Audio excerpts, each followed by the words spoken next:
لوگوں کے ساتھ ساتھ بھابھیوں کی باتیں اور تانے سنتی، محتاجی کی زندگی گزارتی۔ مجھے دوسرا راستہ مناسب لگا، میں نے وہی راستہ اختیار کیا، سامان باندھا اور خاموشی سے گھر سے نکل آئی۔ جیل کے سوا اور کوئی ٹھکانہ نہیں تھا، پہلے تو صرف میری ملازمت تھی، اب جیل ہی میرا گھر بھی بن گئی تھی۔ اپنی ڈیوٹی کر کے وہی قیدی عورتوں کے پاس آ جاتی، ان کی زندگی کی کہانیاں اور ان کے کردہ اور نہ کردہ جرموں کی داستان سنتی، 5 وقت کی نماز پڑھتی، قیدی عورتوں کو تسلی دلاسا دیتی، اپنی زندگی گزارنے لگی۔ قیدی عورتوں کی بدحالی دیکھ کر مجھے اپنے حالات اور پریشانی یکسر بھول جاتی اور اپنی زندگی پر اللہ تعالیٰ کا شکر بجا لاتی۔ روٹی کپڑے کی ضروریات پوری کرنے کے لیے ہر مہینے تنخواہ آ جاتی تھی اور سر چھپانے کے لیے جیل کی چھت موجود تھی۔ میرے دن ایسے ہی گزر رہے تھے کہ ایک دن ایک جیل میں قیدی عورت کو لایا گیا۔ معلوم نہیں کیا جرم تھا اس کا، لیکن وہ عورت تھی بہت بدحال، شاید نیم پاگل تھی، روتی، چیختی، چلاتی اور اپنے بال نوچتی، کچھ بڑبڑا رہی تھی۔ مجھے اس عورت پر بہت ترس آیا، معلوم نہیں کن حالات کی ماری ہوئی ایسے حال کو پہنچی تھی۔ مجھے تجسس بھی ہوا، اس وقت تو میرا صفائی کرنے کا وقت تھا، اس میں فوراً اس عورت کے پاس نہیں جا سکی اور اپنی ڈیوٹی دینے لگی۔ اس کے بعد جب رات کے کھانے کا وقت ہوا، میں نے سب قیدی عورتوں کے لیے کھانا تیار کیا، اپنا کھانا بھی ساتھ ہی رکھا اور لے کر ان کے پاس آ گئی۔ جب اس عورت کے لیے کھانا لے کر میں اس کے پاس گئی تو اس عورت نے ایک عجیب حرکت کی۔ پہلے تو اس نے مجھے غور سے دیکھا، اس کے بعد معلوم نہیں اسے کیا ہوا، اس نے میرے ہاتھ سے کھانے کی پلیٹ لے کر الٹ دی اور میرے منہ پر تھوک دیا۔ یہ بڑا ذلت امیز سلوک تھا۔ مجھے توہین کے احساس کے ساتھ ساتھ ہی شدید غصہ بھی آیا۔ اس سے پہلے کہ میں پلٹ کر اس پر وار کرتی، اسے جواب میں تھپڑ مارتی، وہ زور زور سے چلانے لگی۔ وہ میری طرف انگلی اٹھا کے ایک ہی بات لگاتار دہرائے جا رہی تھی کہ تم نے اچھا نہیں کیا اپنی بیٹی کے ساتھ۔ چند لمحے پہلے مجھے اس عورت پر جو غصہ آیا تھا وہ اب حیرت میں بدل گیا۔ میری تو شادی ہی نہیں ہوئی تھی، تو پھر بیٹی کہاں سے آتی؟ یہ عورت نیم پاگل نہیں تھی، بلکہ ساری کی ساری ہی پاگل تھی۔ اسے مکمل پاگل سمجھ کر اس کے منہ پر تھوکنے والی حرکت کو میں نے نظر انداز کر دیا اور دوسری طرف بیٹھ کر اپنا کھانا کھانے لگی۔ وہ پہلا دن تھا، اس لیے میں نے زیادہ دھیان نہیں دیا تھا اور رات سکون کی نیند سو گئی۔ دوسرے دن جو صبح ناشتے کے وقت میں باقی سب عورتوں کی طرح ہی اس پاگل عورت کے لیے بھی ناشتہ تیار کر کے لے گئی، تو اس نے پھر یہی کیا۔ پہلے تو مجھے گھورتی رہی، پھر میرے ہاتھ سے کھانا پکڑ لیا۔ مجھے اس کے پکڑنے کے انداز سے ایسا لگا جیسے وہ کھانا پھر سے فرش پر پھینک دے گی، لیکن اس نے ایسا نہیں کیا، کھانا نیچے نہیں گرایا۔ شاید اسے شدید بھوک لگی تھی، لیکن دوسری حرکت اس نے رات والی ہی دہرائی۔ میرے منہ پر اس نے تھوک دیا اور چلاتے ہوئے کہنے لگی، تم نے اچھا نہیں کیا اپنی بیٹی کے ساتھ۔ مجھے رات سے زیادہ غصہ آیا، دل چاہا سلاخوں سے بازو اندر کر کے اس عورت کا گلا دبا دوں، لیکن وہ کھانا لے کر سلاخوں سے پیچھے ہٹ چکی تھی۔ عجیب عورت تھی، اس کو اولاد کے ساتھ برا کرنے کے تانے دے رہی تھی، جس کی زندگی میں شادی ہوئی ہی نہیں تھی۔ وہ سارا دن میرا عجیب سی پریشانی میں اس عورت کے رویے اور اس کی باتوں کو سوچتے ہوئے گزرا۔ رات میں جب قیدی عورتوں کو کھانا دینے کا وقت آیا تب بھی اس عورت نے یہی کیا۔ اب تو میرا غصہ بھی حیرت اور پریشانی میں ڈھل گیا۔ میں نے دن بھر وقفے سے اس عورت پر نظر رکھی تھی۔ وہ نیم پاگل تو تھی ہی، بڑبڑاتی رہتی، اپنے بال نوچتی، کبھی سینہ پیٹتی، لیکن جو میرے ساتھ کر رہی تھی وہ کسی دوسری قیدی عورتوں کے ساتھ نہیں کرتی تھی۔ معلوم نہیں اس کی کیا کہانی تھی، یہ ایسا کیوں سمجھ رہی تھی کہ اس دنیا کا کوئی برا کردار ہوں، حالانکہ میں تو خود اس دنیا کی اور اپنوں کی ستائی ہوئی تھی اور ایک بے گناہ اور آزاد شہری ہوتے ہوئے بھی جیل کی زندگی گزار رہی تھی۔ میرے اندر اس عورت کی کہانی جاننے کا تجسس ابھرا، لیکن یہ دوسری قیدی عورتوں کی طرح تو نہیں تھی کہ میرے ساتھ اپنے سکھ دکھ کہتی۔ یہ تو مجھے دیکھتے ہی اپنا رویہ نفرت سے بھر لیتی تھی۔ پھر مجھے پتہ کیسے چلتا کہ یہ نیم پاگل کیسے اور کیوں ہوئی، اور یہ مجھے کسی بیٹی کا گنہگار کیوں سمجھتی ہے۔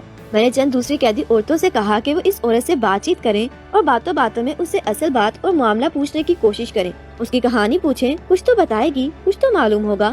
ساتھی قیدی عورتوں نے اپنے تعین بہت مشکل کوشش کی، لیکن وہ کسی کے سلام کا جواب دینے کے لیے اس کی طرف متوجہ نہیں ہوتی تھی۔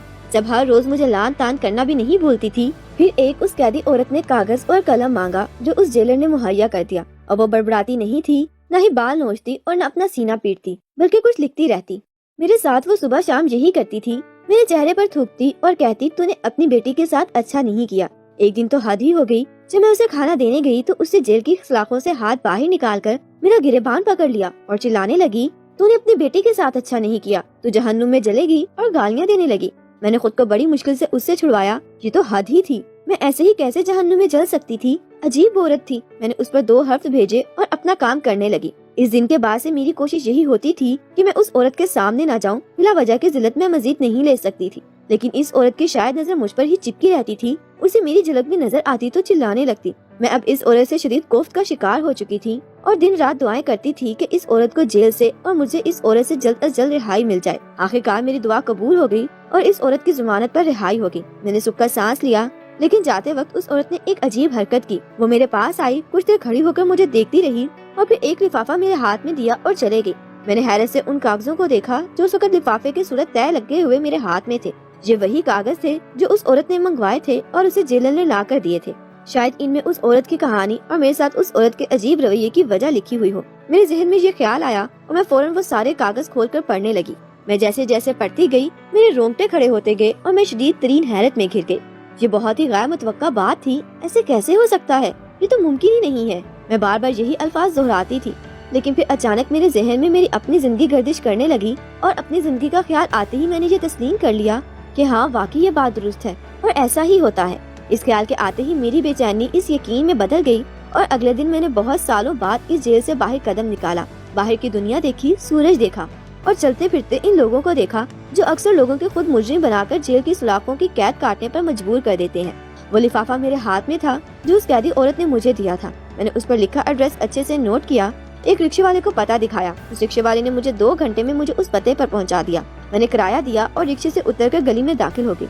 اس گلی میں گنتے کے 3 ہی مکان تھے اور تینوں کافی خستہ حالت میں تھے۔ مجھے مکان نمبر 2 میں جانا تھا۔ میں دروازے کے سامنے کھڑی ہوئی، دروازے کی کنڈی بجائی اور کسی بھی جواب کا انتظار کیے بغیر اندر داخل ہو گئی۔ سامنے صحن میں وہی عورت ایک بیمار لڑکے کے ساتھ موجود تھی۔ مجھے دیکھتے ہی وہ دوڑ کر میرے پاس آئی اور میرے گلے لگ کر پھوٹ پھوٹ کر رونے لگی۔ میں نے اس کی کمر سہلائی، اسے حوصلہ دیا، تسلی دی اور کہا کہ سب ٹھیک ہو جائے گا۔ میری تسلی دینے سے وہ کافی پر امید ہو گئی تھی۔ میں وہیں صحن میں رکھی چارپائی پر بیٹھ گئی۔ وہ عورت میرے لیے چائے بنانے چلی گئی اور میں اس بیمار لڑکے سے حال چال پوچھنے لگی۔ وہ لڑکا اس عورت کا بیٹا تھا اور ایک ٹانگ سے معذور تھا۔ اسے باتوں کے دوران مجھے پتا چلا کہ جب وہ عورت جیل میں تھی تب یہ لڑکا سب سے زیادہ بے آسرا تھا۔ معذور ہونے کے باعث وہ اپنے کام کاج بھی نہیں ٹھیک سے کر پاتا تھا۔ وہ عورت میرے لیے چائے لے کر آئی، میں نے چائے پی، پھر اس معذور عورت سے لفافے میں لکھی ہوئی بات کے بارے میں تفصیل جاننے لگی۔ مکمل بات جاننے کے بعد میں نے اسے اپنے ساتھ لیا اور تھانے آ گئی۔ وہ بھی میری طرح معاشرے کی ستائی ہوئی ایک مظلوم عورت تھی، اس سے میں نے اس کی مدد کرنے کے بارے میں سوچا اور اس کے ساتھ چل پڑی۔ میری 25 سالہ نوکری تھی اور اس نوکری میں بھی اچھا ریکارڈ تھا۔ مجھے یقین تھا کہ اس عورت کے متعلق میری سفارش ضرور سنی جائے گی۔ میرا یقین بالکل درست تھا۔ جب میں نے تھانے دار سے بات کی تو اس نے واقعی میں مکمل بات توجہ سے سنی۔ وہ عورت کیس نہیں کروانا چاہتی تھی۔ ایک تو وہ کیس کا خرچہ نہیں دے سکتی تھی، دوسرا کیس پر لٹک جاتا اور اس عورت کے لیے ہی مشکل پیدا ہوتی۔ اس نے تھانے دار سے درخواست کی کہ بہت بہتر ہوگا اگر معاملہ باہر سے ہی نپٹا دیا جائے۔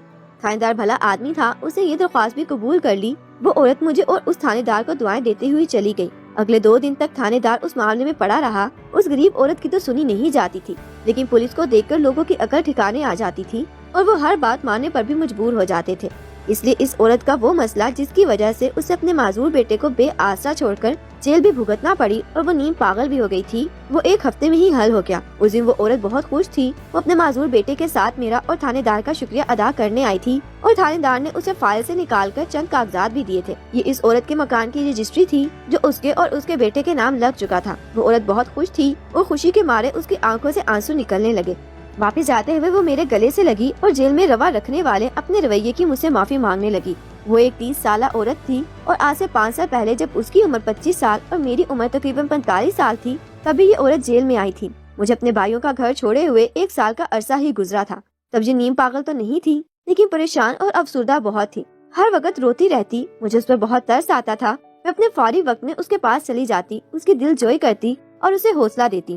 اس کی شادی ابھی صرف 2 سال کا عرصہ ہی گزرا تھا۔ اس کا 1 سال کا ایک بیٹا بھی تھا جسے اس کے شوہر نے اس کے ساتھ جیل میں نہیں رہنے دیا تھا۔ قیدی ماں کو اپنے بچے اپنے ساتھ جیل میں رکھنے کی اجازت ہوتی ہے، لیکن اس کا شوہر بچے کو اس سے ملنے بھی نہیں دیتا تھا۔ یہ اپنے بیٹے کی یاد میں دن رات تڑپتی تھی، تب مجھ سے اس کی حالت دیکھی نہیں جاتی، شدید رنج ہوتا تھا۔ اس لیے اس کی مدد کرنے کا سوچا اور اسے ساری کہانی پوچھی کہ وہ جیل میں کیوں تھی، اس کا جرم کیا تھا۔ تب اس عورت نے بتایا کہ اس کی شادی 2 سال پہلے ہوئی تھی۔ اس کا شوہر اور سسرال والے بالکل بھی اچھے نہیں تھے، دن رات کام کرواتے، بے عزتی کرتے اور اس کی ساس اور اس کا شوہر مارتے پیٹتے بھی تھے۔ وہ کبھی مقابلہ کر کے اپنا بچاؤ کرتی، کبھی چپ چاپ مار کھاتی رہتی۔ اس کی ساس جھوٹی سچی باتیں خود سے بنا کر اس کے شوہر کو بتاتی اور دونوں میاں بیوی جھگڑے پیدا کرتی۔ یہ عورت دن رات اسے بددعائیں دیتی تھی، اس کی وجہ سے اس کی زندگی جہنم بن چکی تھی۔ ایک دن ایسا ہوا کہ اس عورت کی ساس سیڑھیوں سے گر گئی اور شدید زخمی ہو گئی۔ اسے چوٹیں بہت سخت آئی تھیں، سر پر بڑی گہری چوٹ لگی تھی۔ 2 ہفتے تک ہسپتال میں رہنے کے بعد وہ عورت مر گئی۔ اس عورت نے شکر ادا کیا کہ اب کوئی اس کے شوہر کو اس سے متنفر نہیں کرے گا اس کی زندگی آرام سے گزرے گی، لیکن یہ اس کی غلط فہمی تھی۔ اس کی ساس نے اپنے بیٹے کے کانوں میں بہت زیادہ زہر بھر دیا تھا، اس لیے اس کے دماغ میں نفرت ہی نفرت تھی۔ اس نے ماں کی تدفین کے بعد الزام لگانا شروع کر دیا کہ اس عورت نے اس کی ماں کو قتل کیا ہے اور اس پر پرچہ کٹوا کر اسے جیل کروا دی۔ عورت کے والدین کی وفات ہوئی تھی، بہن بھائی کوئی نہیں تھا، یہ اپنے والدین کا اکلوتی لڑکی تھی، بات اور پرچہ جھوٹا تھا۔ اس عورت کی ساس سیڑھیوں سے گر کر مری تھی۔ میں نے اس کی مدد کرنے کا سوچا، پہلے کوشش کر کے جھوٹا پرچہ خارج کروایا، پھر اس عورت کے شوہر کو سمجھایا کہ اکیلی بے آسرا اور بے گناہ عورت کے ساتھ ایسے سلوک کرتے ہوئے اللہ سے ڈرے۔ وہ 2-4 بار سمجھانے کے بعد مان گیا، پرچہ واپس لیا اور اس عورت کو جیل سے نکلوا کر اپنے ساتھ گھر لے گیا۔ وہ عورت اس شخص کے ساتھ جانا نہیں چاہتی تھی، وہ ایک ظالم انسان تھا، لیکن میں نے سمجھایا در بدر کہاں دھکے کھاؤ گی، وہ سمجھ گیا ہے اور تمہارا مسئلہ حل ہو گیا ہے، اور تمہارے شوہر کے کام بھرنے والا بھی اب کوئی نہیں، جس سے تم ضد نہیں کرو اور اپنا گھر بسائے رکھو۔ نہیں بساؤ گی تو تمہارا بچہ رول جائے گا۔ میں تمہیں اپنی بیٹی ہی سمجھتی ہوں، تمہارا بھلا چاہتی ہوں، اس سے تمہیں اچھا مشورہ دے رہی ہوں۔ اس نے میری بات مان لی اور اپنے شوہر کے ساتھ چلی گئی، لیکن اس کا شوہر فطرتاً برا آدمی تھا، وہ اسے مارتا، کوب کرتا تھا، اور اس کے پیچھے سے جب یہ عورت جیل میں تھی، اس کے بچے کا خیال رکھنے والا بھی کوئی نہیں تھا، اس لیے وہی بیچارہ بچہ بھی کمزور اور ہڈیوں کا ڈھانچہ بن گیا، اور اس کا اثر اس کی ٹانگوں پر ہوا، جس کے باعث وہ معذور ہو گیا۔ ڈاکٹروں کے مطابق علاج تو ممکن تھا، لیکن پیسہ کہاں سے آتا؟ اس عورت کے پاس ایک مکان تھا جس کے ماں باپ کی وراثت میں اسے ملا تھا۔ اس نے سوچا مکان بیچ کر بیٹے کا علاج کروا لوں تاکہ بچہ تا عمر معذور نہ رہے۔ اس کے شوہر کو یہ بات معلوم ہوئی تو اپنی بد فطرت کے مطابق اس نے مکان کے کاغذ اس سے ہتھیا لیے اور اپنے کسی دوست کے ساتھ مل کر اس پر جائیداد پر قبض کا کیس کروا کے پھر سے جیل کروا دی۔ جیل میں آتے ہی اس عورت نے مجھے پہچان لیا، لیکن میں نہیں پہچان سکی۔ اس نے مجھے دیکھتے ہی چلاتی اور بددعائیں دیتی اور کہتی کہ تم نے اپنی بیٹی کے ساتھ اچھا نہیں کیا۔ اگر میں اسے شوہر کے ساتھ رہنے کے لیے قائل نہیں کرتی اور اس کی بات مان کر اس کی مدد کرتے ہوئے عدالت کے ذریعے خلا دلوا دیتی تو اس کے ساتھ دوبارہ اتنا برا نہیں ہوتا۔